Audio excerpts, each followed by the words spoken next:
How's it going, everyone?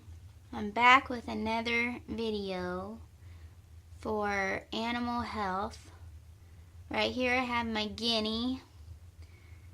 My dogs got a hold of her and they basically ripped the flesh off of her chest.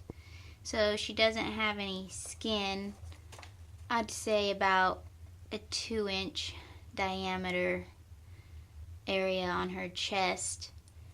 So I've had this problem with my chickens in the past. I've had to take care of 2 chickens with this problem because my dogs ripped, I would say, about 80% of the skin off of my chicken's neck, and then they made a hole in another one's chest. That second one became infected. I have my cage covered to try to keep her calm, so that's why my camera isn't focusing very well with the lighting. So I've got a little bit of experience with this. My first chicken I took to the vet, and the vet clipped the remaining skin hanging off of its neck for me. I know it's ridiculous to take a chicken to the vet, but my mom was distraught. Anyway, they told me the chicken probably wouldn't live, but I took care of her in the house for at least a week in my bathtub. Maybe, and then I think I took care of her for a week outside. But the first few days I try to clean the wound several times a day. There's not really a handbook on this. Maybe there is and I just don't know about it. So basically I just kind of try to create a little routine where I clean the wound. I give them some herbs to try to help with pain and infection. And then for my chicken, I actually boiled her bone broth and gave her a supplement that I thought would help her skin grow back. But what you need to keep in mind, excuse me, what you need to keep in mind with birds is that they're sensitive to certain plants and things like that, and you can't always find information on what they can and can't have. So anything that you give a bird, make sure that you give them a very small amount. So dilute everything with water or give them a really small amount.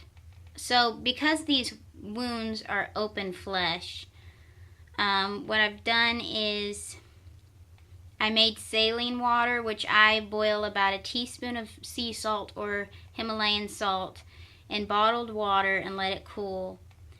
And I use it at room temperature or just a little, just slightly warmed. So I would say the first few days, if possible, cover their head with a little cloth. It makes them fight less. And then get them over the sink or wherever. Pour the saline solution over the wound and try to get all the feathers off. With her, I actually had to clip off some hanging skin. I almost died because it was disgusting. I didn't puke, thankfully. So you rinse it with saline, and then I spray it with colloidal silver, which I have in a little spray bottle to make it a lot easier. And then after I let that sit for a little bit, I get some aloe vera. This is a big leaf, but you squeeze the gel out, and I try not to get any chunks, and I just coat it in that, and I try my best not to touch the wound at all and to keep the feathers off.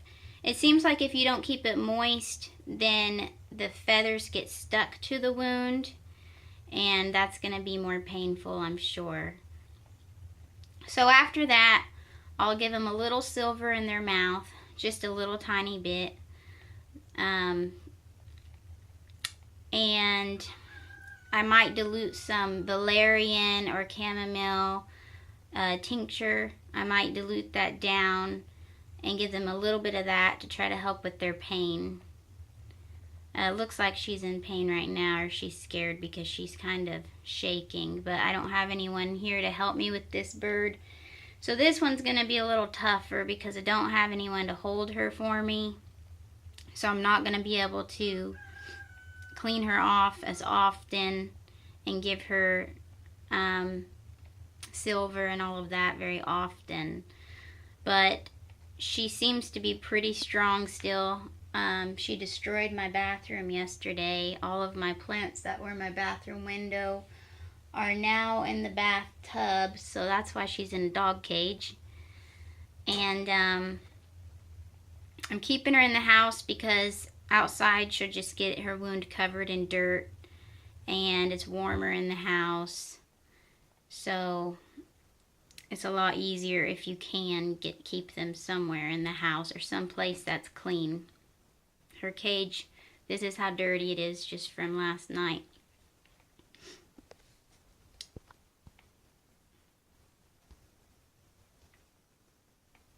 Okay, and another thing I forgot to mention is that they won't really keep a bandage on.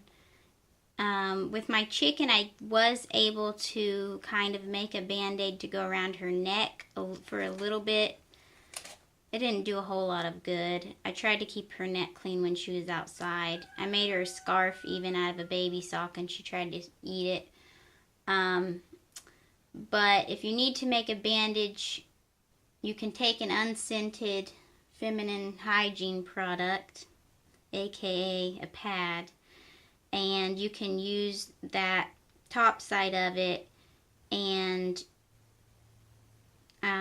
what I would do is I took toilet paper and put it on the sticky side, so that way the sticky side wouldn't get on their wound, and tape it around them. But her injury is kind of, you see that big ball on her chest? It's kind of underneath that.